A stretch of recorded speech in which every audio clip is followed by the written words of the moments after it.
Na-trauma ang drag artist na si Taylor Swift kasunod ng nangyaring pananakit ng isang lalaki habang siya ay nagpa-perform. Yan ang ulat ni Sujin Kim.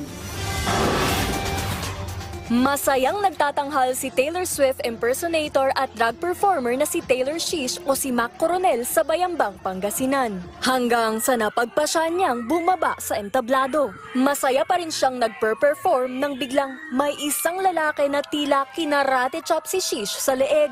Ang insidente nakuhanan ng video. Kinilala ang lalaki na si Edison.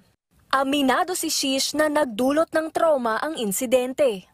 Agad bumuhos ang suporta at pakikiisa ng kanyang mga fans. Pinagdadasal nila ang maayos na kalagayan ng drag artist at pinararating na lumalim ang kanilang respeto para dito. Samantala, humingi ng paumanhin si Mayor Nina Jose Quiambao kay Swift, pati na din sa mga kabilang sa LGBTQ community na naapektuhan sa pangyayari.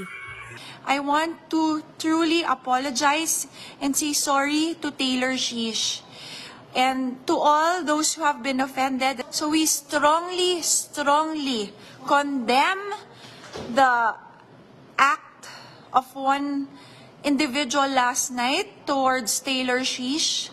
Dagdag ni Quiambao, ang lungsod ng Bayambang ay isang safe space para sa lahat ng tao, anuman ang estado at kalagayan sa buhay.